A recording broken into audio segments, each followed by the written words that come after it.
Welcome back, America. Duane Patterson in for Hugh Hewitt, 33 minutes past the hour. Every time we come to an ALEC conference, there is an entire slate of guests that ALEC provides for us. And invariably, there's always some moving around, weather delays, things happen here and there. And they say, well, there's somebody you need to talk to. And that's who we're talking to right now. This is Alabama Representative Kenneth Paschal. Paschal, got it, Paschal. And what they gave me is something that just floored me. He is the first Black Republican to be elected to the Alabama legislature, the state legislature there, in nearly 140 years. That's astounding. Welcome to the Hugh Hewitt Show. Good to have you here. Well, Duane, thank you. And it's a blessing to be here. And I tell people, July the 13th, 2021, yes, there was a historic moment in Alabama, but also it was historic from the point that, we was able to offer evidence that Dr. King's dream is alive in Alabama. He made a statement in 1963. Right. He said, I look to the day where people will not be judged by the color of their skin, but by the contents of their character. Amen. So the great people in Alabama voted for me, not because of the color of my skin, but because they saw a God-fearing man, a veteran who loved his country, served his country for 21 years. And so I tell people it's not about the color of the skin. We got to get away from that and just get back to saying, what is your values? So it was just an honor to be elected by the people in Alabama. So let's do the bio. Before you did politics and before you, what took you to the place where you had to run? What's the life story of Kenneth Paschal? Well, I spent 21 and a half years in the Army. I tell people I could have moved anywhere to any country in the world, but decided to stay here in the United States. So I think it's the best place to live. I moved back to Alabama. I was born and raised there. And after retirement, I spent like 11 years actually walking the hallways of Montgomery, our state house, as a private citizen, is working on pro-family legislation because I could see that the family unit was being attacked. And there's not many special interest groups that's trying to look at the foundation. And right. So through that process, 10 years of just advocating as a private citizen, taking my retirement from the military, putting in my gas tank, trying to travel throughout the state, trying to educate our lawmakers that we got to look at the family structure. Let's get away from the programs that incentivize one-parent homes, a single-parent home, to look at strengthening the family unit that kids need two parents. Right. And fast forward to 2020, we had my predecessor.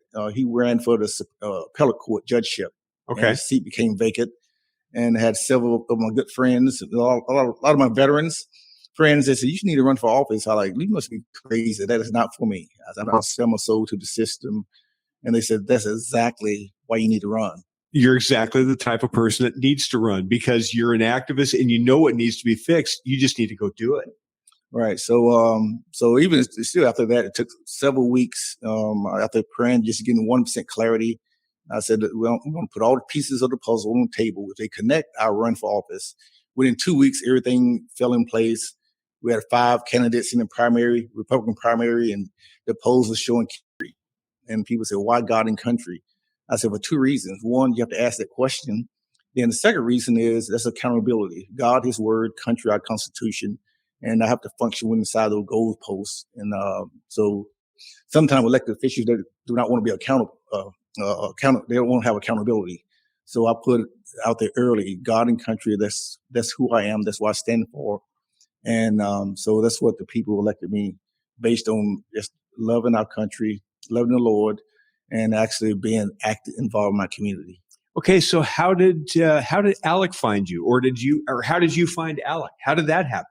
Well, it goes back to, as I mentioned, about 10 years, I walked the hallways of our state house in Montgomery, advocating for pro-family legislation, mainly looking at family law. And then as you start looking at different issues, you find more issues. And one was going back to the destruction of the family unit is we were seeing issues throughout the country where the government was actually trying to counter or reverse the order that God created for parents, making decisions for the kids. And so in 2014, I looked at legislation that's trying to codify what our Supreme Court has said since 1923, that parents have a fundamental right that been given by God to direct the kids' upbringing, education, care, custody, and control. Education. Yes. That issue resonates. And so 2014, we could not get the bill to move at all. And it's just amazing. After my election in 2021, my first legislative session, I pulled the legislation back up from 2014. As mentioned, ALEC's, it's their model legislation. And so I introduced that and I reached out to ALEC, had just a ground root support throughout different organizations throughout the country and throughout our state. But ALEC reached out to Jonathan Williams. I said, listen, I'm going to introduce this legislation. I need your help. I'm being asked to place amendments on this bill. I said, what do you think? What are your thoughts on this? So I appreciate their support, their staff. They actually kind of walked with me through this process. We did place one amendment on the bill, and it was just to clarify that when there's a dispute between parents and the government or a third party, the order is parents make no decisions, not the government, unless they have a compelling interest, And so our governor on June 16th, she signed the bill into law. We had our ceremony. Kay Ivey, right? Yes, Governor Kay Ivey. It took 3 times to bring the bill to the floor because when you talk about God interjecting, that's a spiritual battle. So we had a little issue on the floor the first time, and so we've had to carry the bill over. But we brought it back up and got it through the House into the Senate.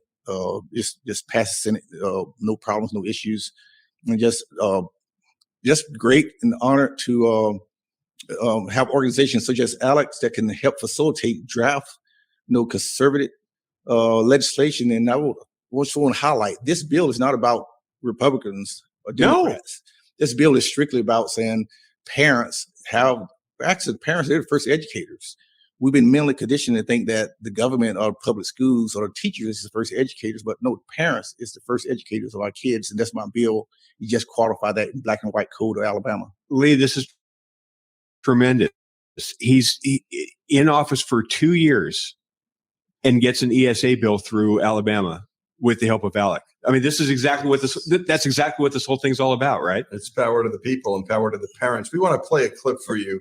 It's from the NEA president, Becky Pringle, who was in Orlando 2 weeks ago. We're going to play that last clip, number 5, and take a listen to this. We'd love your comment. You can see it over here. NEA, your light will not be dimmed. Your purpose will drive you in a righteous fight for freedom because you know who you are. Yes. You know who you are.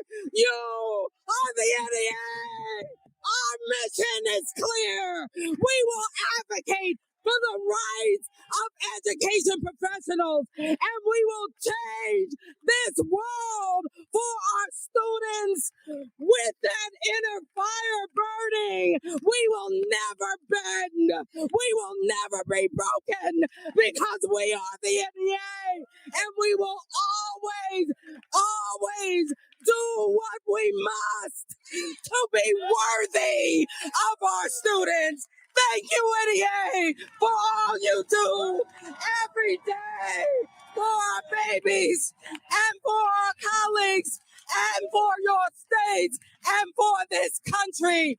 Onward, NEA! Onward! My dad was a superintendent of schools and a pro-choice guy, and he sent me this clip because so many of his friends' kids are now superintendents. When she said, "We're here to change the world for our students," this is like a bridge too far. We don't know how we get there. A comment like that. Well, I think goes back to a state that passed a similar legislation. It's imperative that the states understand that there is an order, just like parents. It's once again the first teachers, not the government, not the National Education Association. And so we got to get back to the states' rights, 10th Amendment, and place legislation such as the parental rights legislation. Right, that's our shield. We unfortunately you got what we just saw that clip that's out there, and so now the question saying, what can we do to prevent or shield our parents' parental rights in our states and throughout the country. We can't depend and wait on Washington, D.C. We have to do it at the state level. So I just want to encourage people, other states out there, use ALEC's mall legislation, codify that into your code. My plan next year is take the same legislation, introduce it as a constitutional amendment. Oh, wow. Okay. And then place it on the ballot in November 2024. Make an initiative out of it. And put it into our put it into the black and white of our Constitution. Because unfortunately, the government, I truly believe they think kids, other people's kids, is actually belong to them. Yeah, they do. I think someone made a statement. We have to be careful with this term. It takes a village to raise a child. The question is, who's the village? Is it the National Education Association? So I think it takes our community to support our kids and families and communities. But the village, I always tell people, be cautious about repeating that term that Hillary Clinton, I think, first maybe made a statement. It takes a village to raise a child. And it sounds good, but we got to be careful about saying it takes a village, because I'm saying, who's the village? The government. Absolutely right. The issue has to resonate, not just in inner cities or suburbs. It's got to resonate everywhere, because we talked to an Iowa speaker pro tem who said that when they passed their ESA bill, they expected 14,000 kids or parents to enroll in it. They had something like 30,000 people. I mean, what's been the reaction to the bill that you passed? Well, unfortunately, you always have certain groups, entities try to take advantage of certain of legislation such as this. You're just simply saying God created an order for kids to have two parents, and if there's a dispute between the parents or the government, parents make no decision, not the government. Kenneth Paschal, Alabama's state representative. Great to make your acquaintance. Thank you very much for your service to the country, and thank you for your service to the people of Alabama. You're a tremendous asset. Well, thank you for having me on. Thanks for having me on.